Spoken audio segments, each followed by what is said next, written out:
Okay, BTactics here, and I've been enjoying the news I've been getting from play-by-play studios on the run god nights.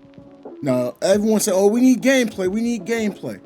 And now I think for a fact, I have an understanding why they're working on gameplay.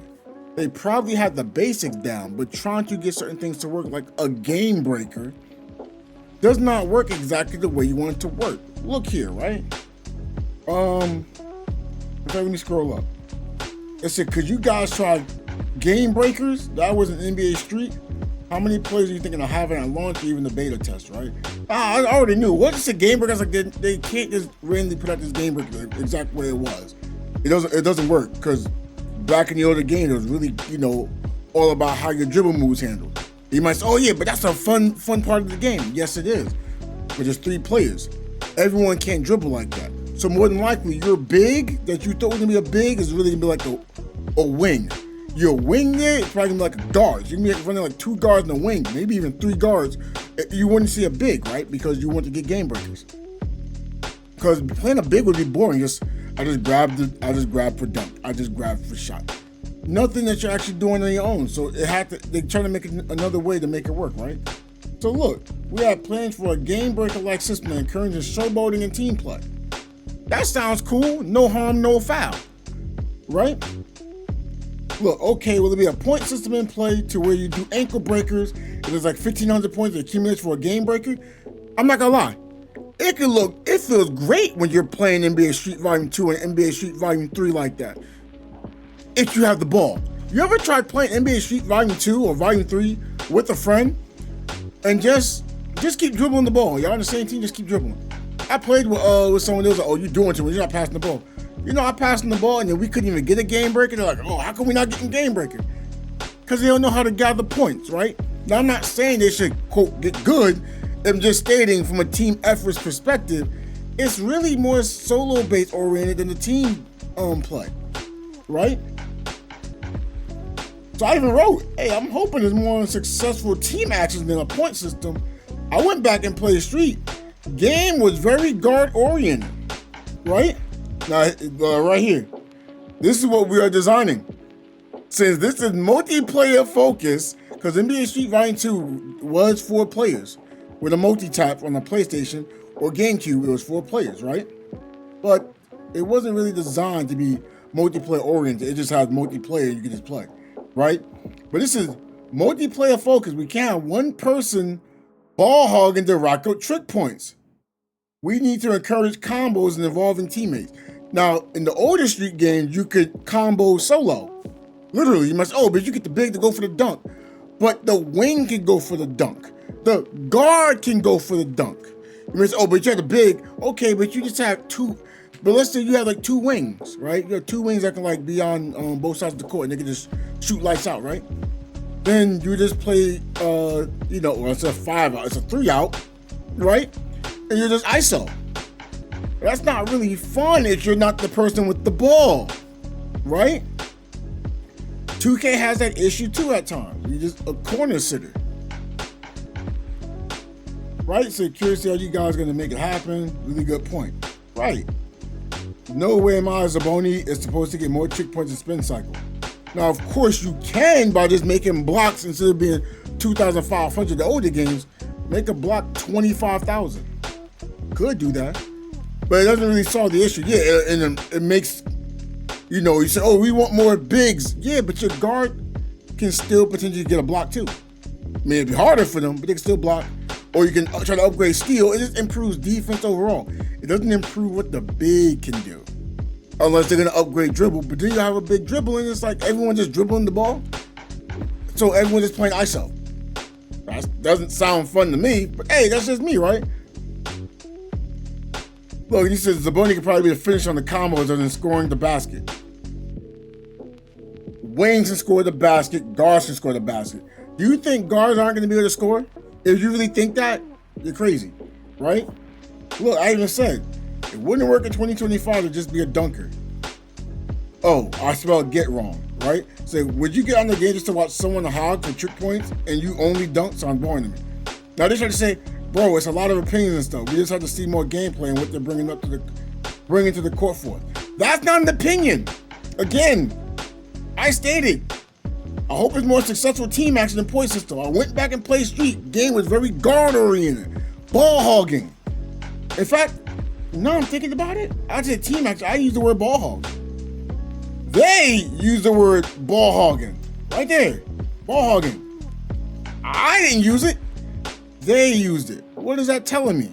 They are aware of the problem that could be happening. That means they've probably been game testing themselves. Tells you something. They tried the 2v2, they tried the 3v3. So they are playing the game, which is great. So the states, there's option, there wasn't an option to that. Look, and then he's like, I'm not a big, I play guard. My point proven. Thank you. Right? You don't want someone to just be on the guard and just dribble. Especially your guard is trash, they dribble, and get the ball stolen from them, or they lose the ball, or they gotta shoot and they get it blocked, they pass it too late, miss alley-oop, because you gotta get enough, gotta get enough points to get near the game breaker first, then you can make the pass. No, that's not it. Right? So that's why I was like, yeah, I can tell. I'm stating this from a big standpoint. They don't want players to feel bored out of position.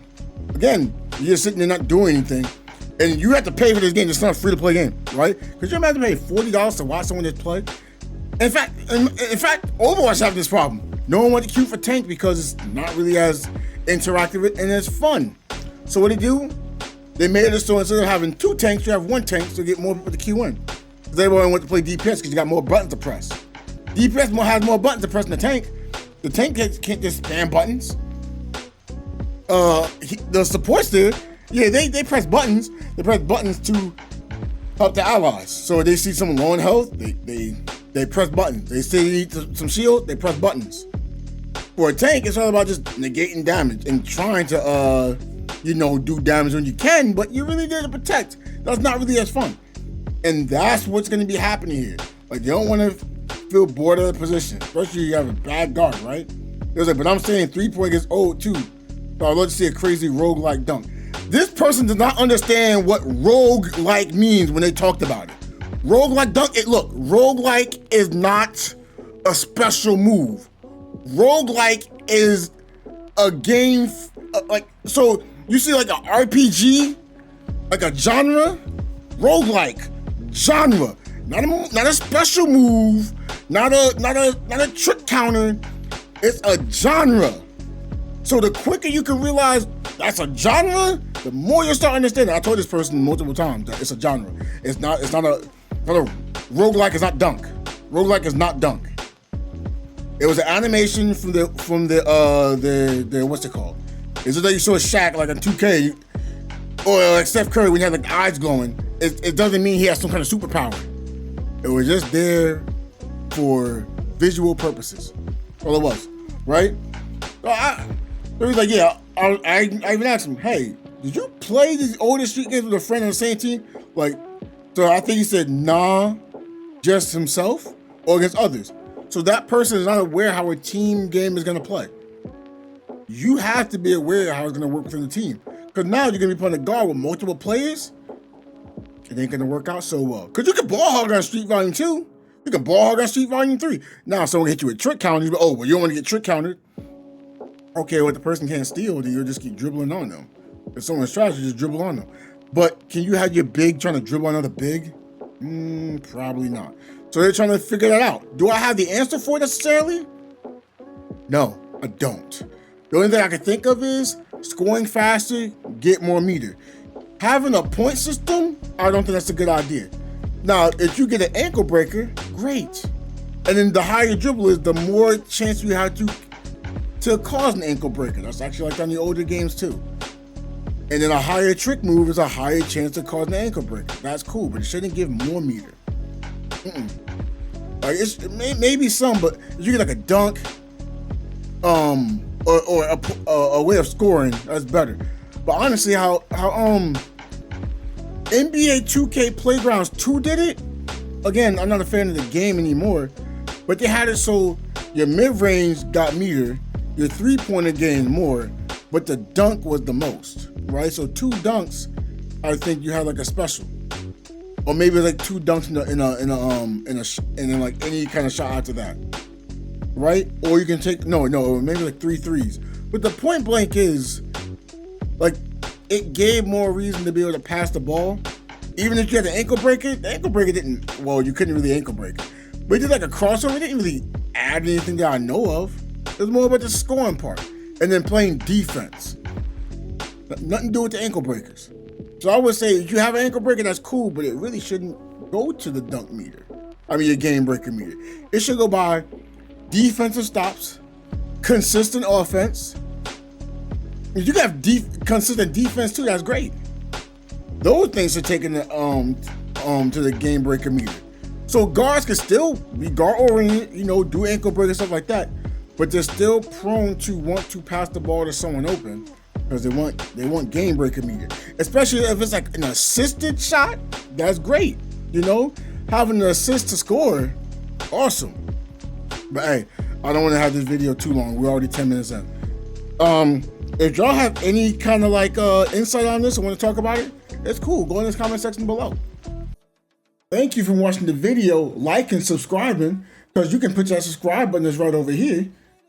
And don't forget, you can watch the videos over here. I want to see you in there too, all right? You enjoy yourself.